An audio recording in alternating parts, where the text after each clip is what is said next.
Now, the longest freight carrying railway line between China and Europe starts in the coastal Chinese county of Yiwu. The center has so much manufacturing, it's being called the world's factory. CGTN's Feng Yilei reports on the line 4 years after the first train completed its journey. Yiwu, China's mega wholesale center, is growing globally. Some 70,000 small merchants in its international mart sell made in Yiwu to over 200 countries and regions. With the Belt and Road logistics system spanning in all directions, for Yilei and her handmade China dolls, it boosts sales and cuts costs. We sell products to many countries around the world. The freight train is very safe for cargo. It has shortened the transit time and sped up capital turnover. One of my customers says it relieves cash flow pressure and brings big savings for delivery. At Yiwu Railway Port, small commodities and other cargo go through customs clearance and inspection before traveling to overseas markets along the Silk Route Railway.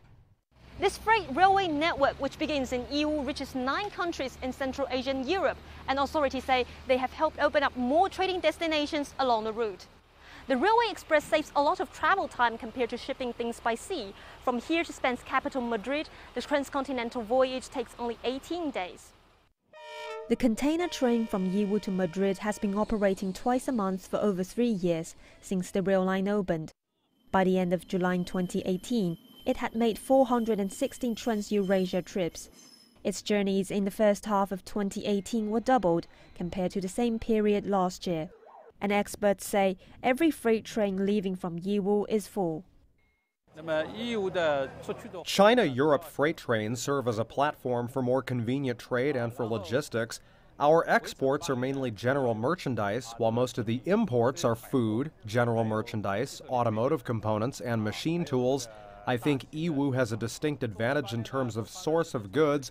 Goods with relatively higher added value are typically shipped by rail. The railway link meets a flourishing market demand, and it is a market-driven operation. A private company has been operating container trains from Yiwu under the commercial brand YXE, which stands for Yiwu, Xinjiang and Europe. It is China's only rail link to Europe run by a private-funded company. The chairman of the company says private enterprise is more flexible and innovative in expanding the market. We aim to be more market-driven and independent of government subsidies to show respect to foreign railway companies and customs. Europe, for example, is an open capital market. I think potential players are closely watching where China will take its freight train services. It is our mission to lead the marketization of China's railways to Europe. As one step towards that ambition, YXE has recently sent a special train to Moscow, carrying parcels for China's leading delivery service provider Yuantong. The company has also worked with other postal companies and cross-border e-commerce enterprises. YXE's partners hope this will help them tap the Belt and Road markets. In the long-term plan of the Belt and Road initiative, this efficient China-Europe logistic channel is letting more players take part. Feng, Yilei, CGTN, Yiwu, Zhejiang Province.